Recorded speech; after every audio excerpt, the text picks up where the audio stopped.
Hi everybody. In today's video we're going to look at section 3.3, which is more applications of derivatives. And we're going to jump right in. This section and the next one are fairly long sections, so I'm not going into an absolute ton of detail. As always, if you guys have questions, you can post them on the discussion forum or shoot me an email. So let's jump right in. So the idea here is we're going to be talking about functions that increase and decrease. This is the pre-calculus or algebra 2 or college algebra definition, where a function is increasing if its y-coordinate is less than another y-coordinate that is to the right. So for example, from A to B, as we travel to the right, so x1 is less than x2. We're just saying for all the points that are to the left of any other given points that are to the right, the y-coordinate is lower for points to the left. That's all that's saying. And when a function is decreasing, it means the y-coordinate is higher for points that are to the left. So here, f of x1 would be just something over here. F of x2 would be something down here. So what this is essentially saying is as you travel to the right, if the y-coordinates go up, then the function is increasing. So what we're really talking about is as we travel to the right, if the function increases, the function value, the f of x increases, then the function increases. And if the f of x values decrease, then the function decreases. So it's a pretty basic definition. The problem is it's hard to use this definition to do work, to solve problems.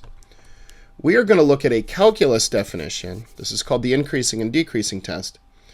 That makes everything much easier, as you will see. So this is telling us if your derivative is positive on an interval, then your function is increasing. And if your derivative is negative, then the function is decreasing.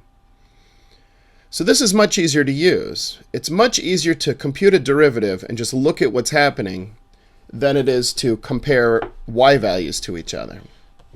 So what we're going to do here is we're going to end up proving this, and we're going to show that this test is equivalent to the algebra definition so that we can use this moving forward.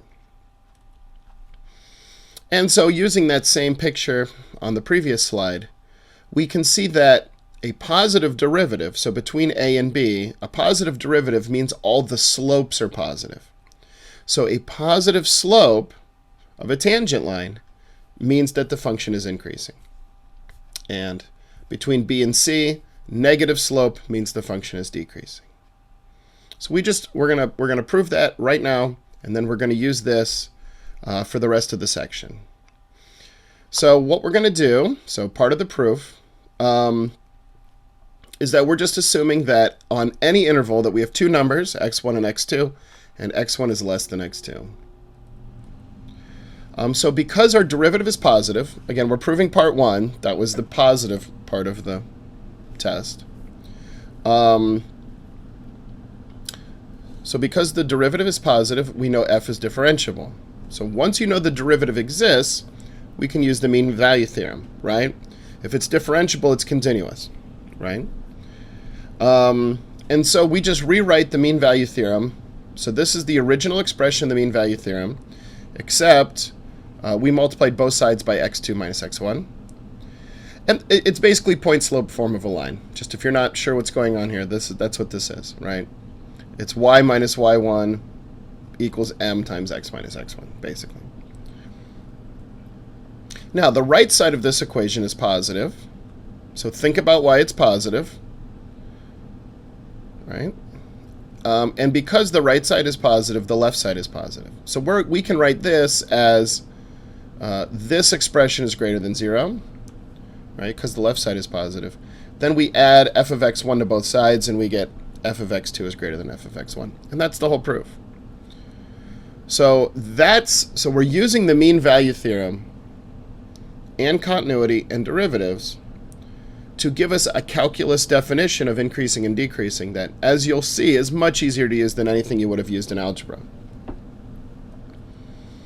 So that's part one. The proof of part two is really similar, but If you want to try proving part 2 on your own, that's great. But you should understand why this works and that it works and what all of this stuff means. So that's the end of the proof. So now we're going to use the increasing and decreasing test to do a problem. So here we have a polynomial. Again, we know polynomials are continuous and differentiable. So the mean value theorem applies. And when we use that to find the increasing and decreasing test, we need the derivative anyway. So find where f is increasing and decreasing, determine the locations of any local extrema using the results from part A. So let's jump right in and see how to do this. So obviously we're going to take a derivative right away. I'm not showing all the work for the derivatives. I'm not even showing all the work for a lot of the algebra. This section and the next one are long enough without showing all of that stuff. You guys know how to do derivatives. There's your derivative. Set it equal to 0. Then you factor it, of course. So we can see that our critical numbers are -1, 0, and 2. So critical numbers, anywhere that the function has a horizontal tangent or is not differentiable, is a critical number. So what do we do with these critical numbers? Well, we have to understand that for a function like a polynomial, the only places that a function can change from increasing to decreasing or decreasing to increasing has to be at a critical number. And so here at these particular points, the function is, it's neither increasing nor decreasing, right? It's either a horizontal tangent or, again, it could be a corner, but not for a polynomial, but we'll see some later that it could be a corner or a vertical tangent. And so at that particular point, if it's horizontal, vertical, or corner, it's neither increasing nor decreasing. So what happens is that the critical numbers break the domain up into intervals where f is either increasing or decreasing. So we have the whole domain, and we know where it's not increasing or decreasing. Those are the critical numbers.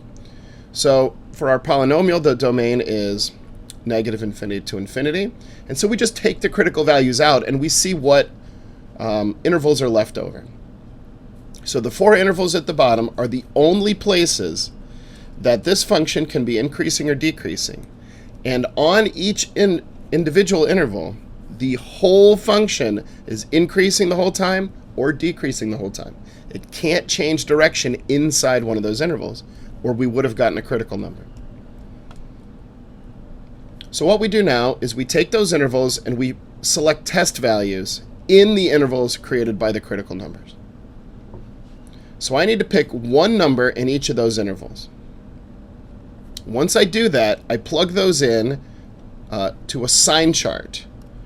And we plug the test values into the factors of f prime. And because f prime is the product of these factors, we can multiply out the signs to get an overall sign for f prime. So this is a quick and efficient way of doing a lot of calculations without a calculator. So what I have here, just point out what this chart is showing you. This is the factored form of f prime from the previous slide. So when we take our test value, this number, -2, represents every number in this interval. So if the function is decreasing at -2, then it's decreasing everywhere in this interval because it can't change direction inside the interval. So all we have to do is plug in -2 in all of these. And I don't need to know what the value is. I just need to know if it's positive or negative. So 12 times -2, we just plug this in here. 12 times -2, that's negative. So you write down a negative. -2 minus 2 is negative. -2 plus 1 is negative. So what we have here is negative, this part's negative, this part's negative, this part's negative. So when we multiply them across, we get a negative. So if the derivative is negative, that means the function is decreasing. So this is a very efficient way of finding where a function is increasing or decreasing without a lot of arithmetic and without very much algebra, right? We're just deciding whether the function is positive or negative, whether the derivative is positive or negative. Now, if you're worried that you still want to kind of do things the old way, let's say you look at this method and you say, well, can't I just plug it into the whole function? Sure. But that is not efficient. And here's why. This is actually much quicker. You have to factor it anyway to find the critical numbers. So you already have this sitting around. All you have to do is look at these terms and say negative, negative, negative, multiply them together, negative. That's it. So you're not actually doing extra work, and I highly recommend you use this method. You're allowed to just evaluate the function as you go, of course, but believe me, this is much easier. Well, all the rest of these are similar, right? So I pick a number in this interval. I pick negative 1/2. You can pick any number you want in the interval. Negative 1/2 times 12. Well, it's negative, right? Doesn't matter what the number is, it's negative. Negative 1/2 minus 2 is negative. Negative 1/2 plus 1 is positive. Negative times positive is positive. So f of x is increasing. And that's it. That's all you do. So you have to be able to factor the derivative, set it equal to 0, or find where it doesn't exist, right? Critical numbers could be where the derivative does not exist. Then look at the intervals that are remaining, pick a test value in each interval, plug those test values into the factored form of the derivative, multiply the signs out, and then negative means the function is decreasing, positive means the function is increasing. And that's it. So I imagine all of you have seen this before in a college algebra class.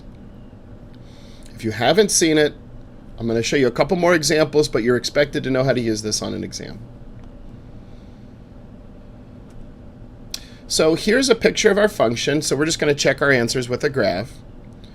So I put some dashed lines at the critical values where the derivative is 0. And let's see if the function is indeed increasing. So let's go back and look. Is it indeed increasing between negative 1 and 0 and 2 and infinity? Well, you can see that everywhere in this interval, the function is in fact increasing, and everywhere over here it's increasing. And in the two remaining intervals, it's decreasing. So just some common thoughts that I've heard from students in the past. One of them is, well, can't I just graph it? No, you can't. We use graphs to check answers a lot. But after the chapter 1, we really don't use graphs to solve problems in this class anywhere. Calc 2 is going to be exactly the same way. But you can use the calculator to check your answer, for sure. This is a calculus class, not a graphing calculator class. All right, let's keep going. So next up is the first derivative test. So I'll let you guys read that. I'm going to get right to the example. All right, so example 2, we're going to use the first derivative test. So here I have a function, and I want to use the increasing, decreasing test to find where f is increasing, decreasing. That's similar to what we just did in example 1. Then we're going to use the first derivative test to find any local extrema. Okay, so let's just jump right in. Again, any slides I skip, you guys can read the PowerPoints on your own. Unfortunately, with long sections like this, I don't have time to read everything. All right, so we take the derivative. So look at our function. It's x over x squared plus 4. I went ahead and computed the derivative for you. You've already been tested on how to compute a derivative, so I'm assuming you know how to do this. Factor it, of course, and then look at the critical numbers, right? Critical numbers are anywhere where the function is 0, where the derivative is 0 or does not exist. Just looking at this, we can see that the only place this derivative is going to be 0 is where x equals 2 or x equals negative 2. Now we have a denominator, so you say to yourself, well, where is that denominator equal to 0? Well, if you set that equal to 0, there's no real solution. So there is no vertical asymptote. So even though it's a rational function, it doesn't have a vertical asymptote. So all we're really concerned about is the domain of the function and the critical numbers. So the critical numbers are just where the function equals 0. Now we remove the critical numbers from the intervals from the domain, and we look at what's left. So there are three options for where the function could be increasing or decreasing. So we pick a test value in each interval, and we make a sign chart.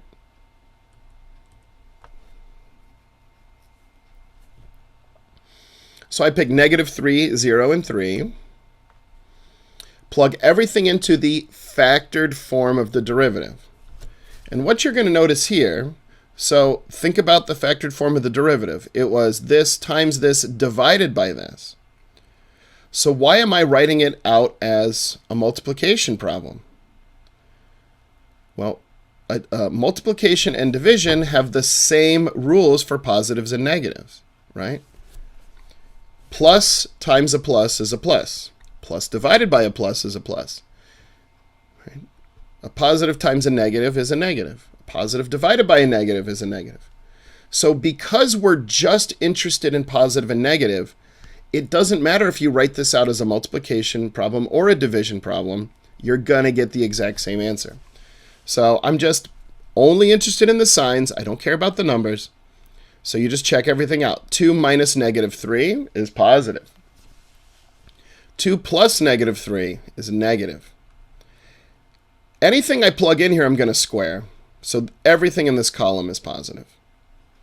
So positive is a negative. So the function is decreasing on this interval. And you can see what I did with the rest of them.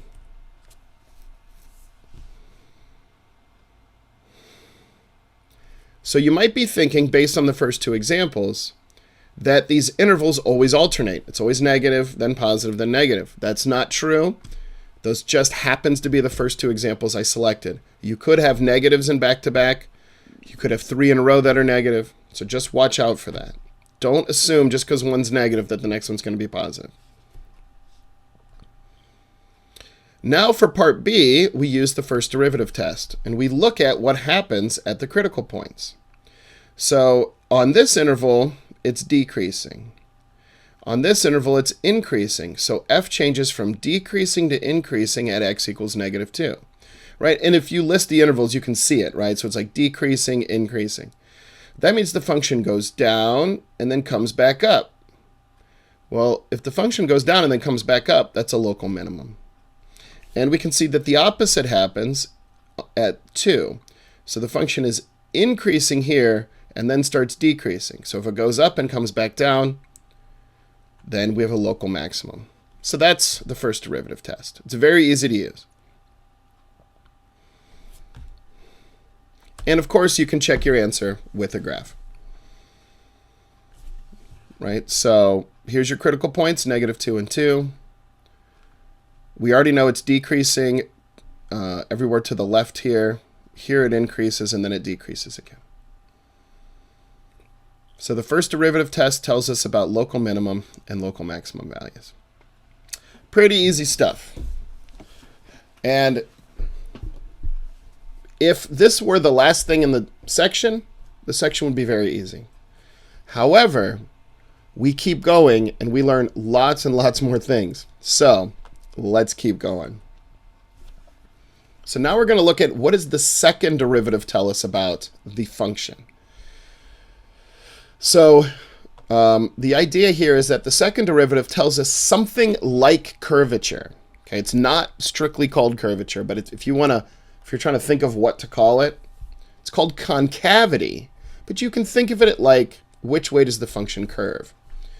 So here, the function is increasing. Here it's increasing, right? Here the function is positive. Here the function is positive. But there's something different going on about the second derivative. If we continue this function, the slopes keep getting bigger. So the first derivative is increasing.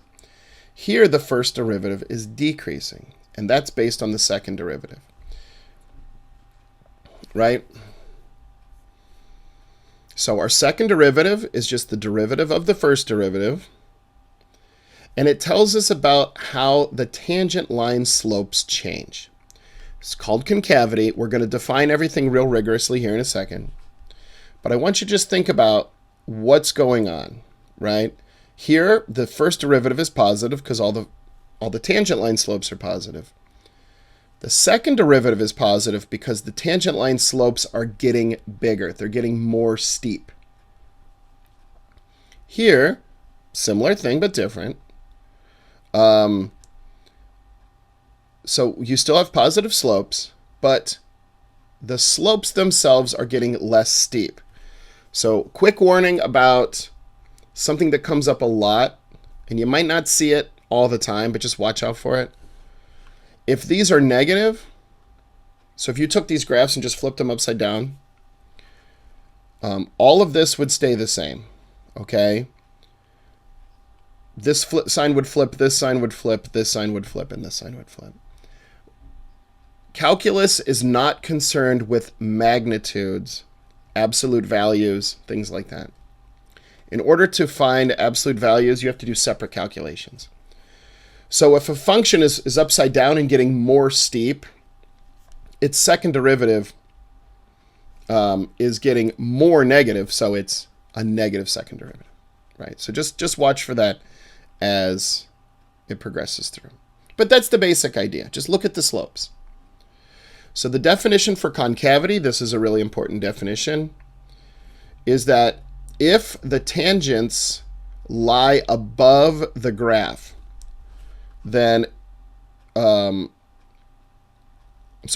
the function lies above its tangents, I had them switched, hold on one sec. If the function lies above its tangents, then the function is concave up on the interval. If the function lies below its tangents, it's concave down. So here we have a wacky graph. It's real easy to see how this works. Any tangent line you draw on this section, the function is below the tangents, right? Just draw any tangent. Just imagine where it would be. That means it's concave down on the interval. Now try to draw tangents on this section. The function will be above all the tangents. That's concave up. So that's the definition, but that's not what we're going to use. The reason we can't use this to do homework problems, at least you can use it to do some, but not all, is that in order to use this, you must have the graph in front of you. So we want to use something different.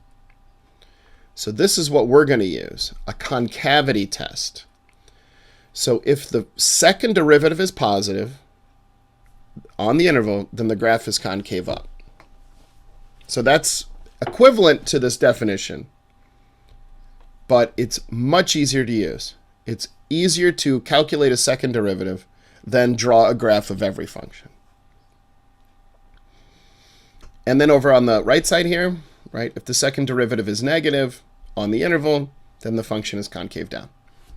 So pretty easy stuff, but remember, you have to be able to determine concavity without seeing a graph. Next up is something called an inflection point. An inflection point is similar to a critical point, but it is not the same thing. You can't use the rules for critical points on inflection points. They're different. A point on the graph where the second derivative changes from positive to negative or from negative to positive is called an inflection point. So there's an inflection point at any point where the second derivative changes sign. So B, C, D, and P down here are all inflection points. So you might say to yourself, well, why is this one not an inflection point? It's a critical point, right? Remember, like the derivative would not exist here. This is a critical point. The derivative doesn't exist here either. How come this one gets to be an inflection point, but this one doesn't? So again, it's not about setting the second derivative equal to 0 like a critical point. We are going to do that, but that's not what it's about. You have to look at the concavity on both sides. Here it's concave down, here it's concave up, so B is an inflection point. Here it's concave up, here it's concave up. So even though this is a critical point, this is not an inflection point because the concavity does not change. All right, so let's do a couple of these that involve concavity and second derivatives, and let's see what happens. So here we have a nice function. Let's find where the graph of f is concave up and concave down, and then find inflection points. So our strategy for solving this, concave up and down, are based on the second derivative and making another sign chart. The inflection points, we have to look at the concavity. If the concavity changes, then the place where the concavity changes is an inflection point. So I went ahead and computed the second derivative. That's something you guys can do, I hope. So we have one possible inflection point, and again, need to look at the domain, because we're going to remove the possible inflection point from the domain. It's going to give us intervals, and we're going to test the intervals with test values. So we don't know that the function changes concavity in that spot. But if it does, that's the only place it can happen, because we set it equal to 0. So after removing any possible inflection points, we have the following choices for intervals where either f is concave up or it is concave down. So these intervals, it has to be concave up on the whole interval, one or the other. It doesn't need to switch. It could be concave up on both. But within each interval, it has to be concave up the whole time or concave down the whole time.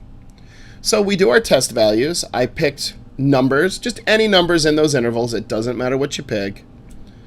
And I plugged them into the function anywhere that the second derivative is negative, your function is concave down. Anywhere the second derivative is positive, your function is concave up. So I'm just using the definition, right? This is what concave up and down mean, right? It's the concavity test. And of course, it should make sense that we set this equal to 0, or where this doesn't exist, right? So just, you always got to keep in mind that we're also checking places the function doesn't exist. So in that sense, it is like a critical point. But -2 can't be an inflection point unless this switches. And in this case, it does switch. So because it's concave down for part and concave up for another part, that gives us an inflection point because f double prime changes sign at that point.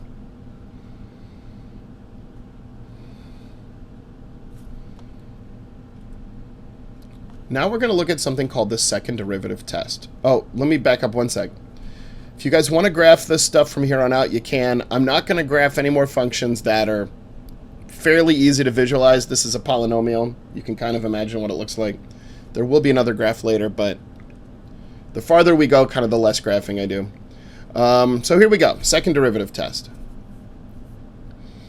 So f double prime is continuous near C. Remember, near just means a small interval around C. If the first derivative is 0 and the second derivative is positive, then f has a local minimum. If the first derivative is 0 and the second derivative is negative, then f has a local maximum. So I want to point out why this should make sense. So I'm just going to go back and look at the last graph in the notes that we've seen. Okay? So a graph like this. Here we have, let's say there's a critical point here, right? The slope of the tangent line is 0 here. This is concave down. So the slope is 0. The function is concave down. This would be a local maximum. That should make sense just looking at it. Now look down here. Slope of the tangent line here is 0. At the bottom, function is concave up. Local minimum. Now look over here at D. This we don't know because the slope of the tangent line here is not 0 because this the derivative does not exist at D. So it turns out this is an inflection point, but we can't use the second derivative test here. Over here, this derivative does not exist, and it's not an inflection point. We cannot use the second derivative test here. Okay, so that's kind of the idea. So anywhere that there's a critical point, that was covered in an earlier video, that has its own set of rules. This is if we can find the second derivative, we can use this test. All right, so let's jump back in. So look at what it's saying. If first derivative is 0 and second derivative greater than 0. So we need to be able to take both derivatives. And the first derivative has to be 0. All right, so let's do an example here just to see what happens.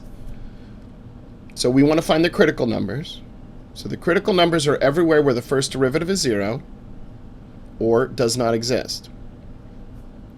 And then we're going to use the second derivative test.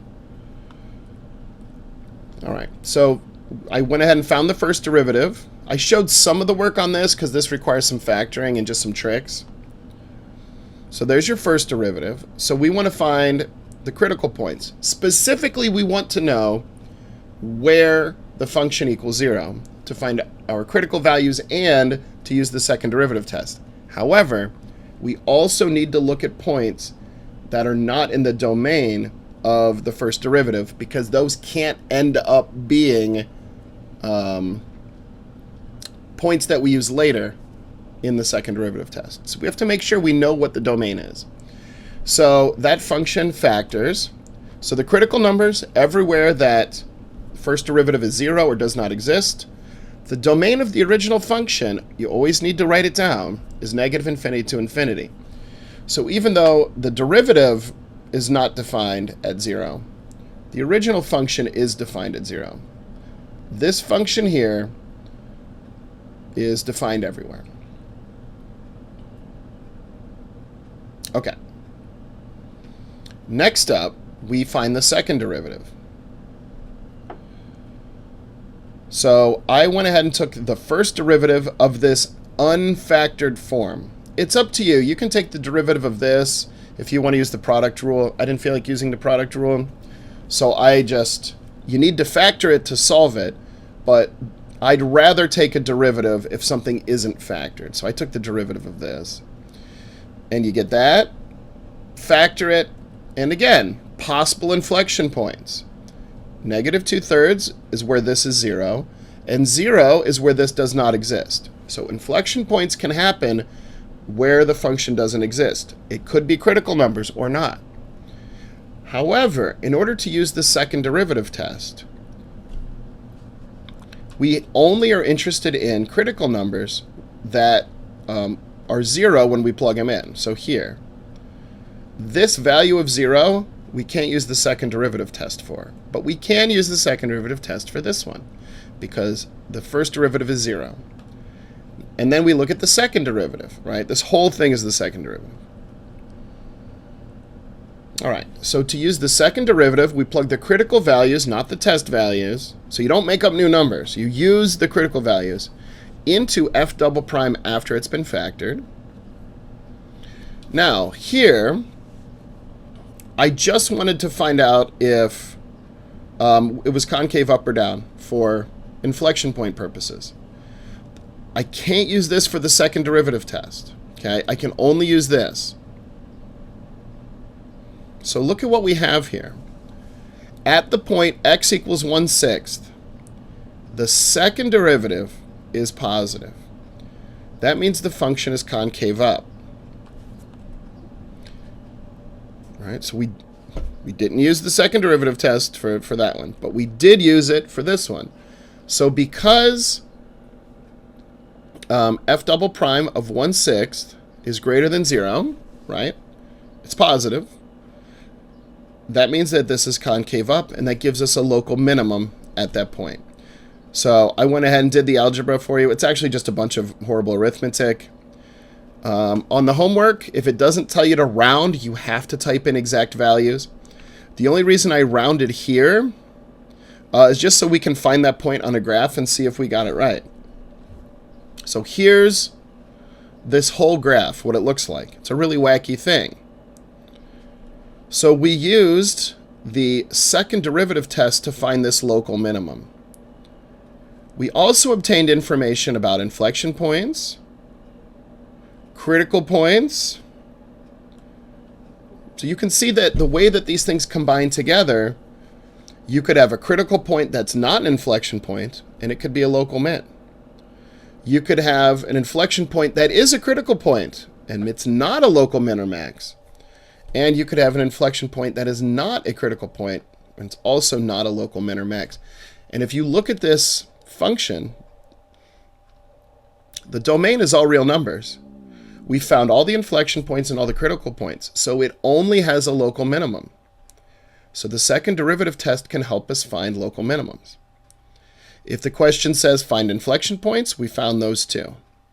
If the question says find critical points, we found those too.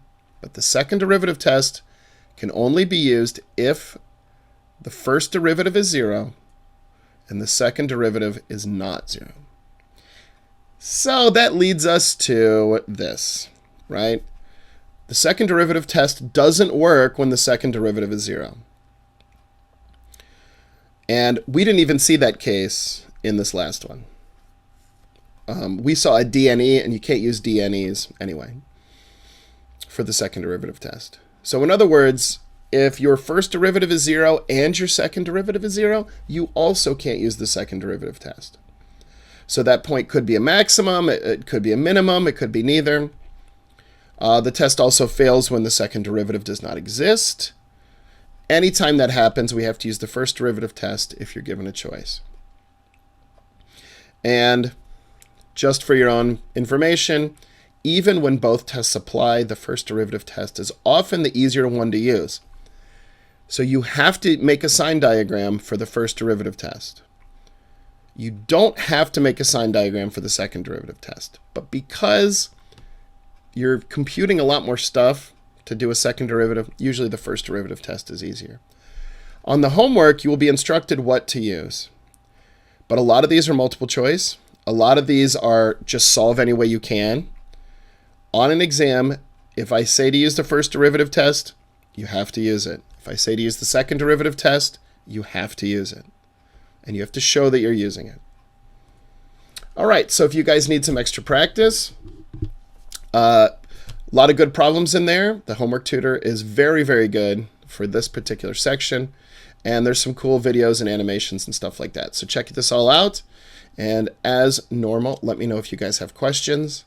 And that's the end of this video. So until then, have a good day, and I'll see you next video. Bye-bye.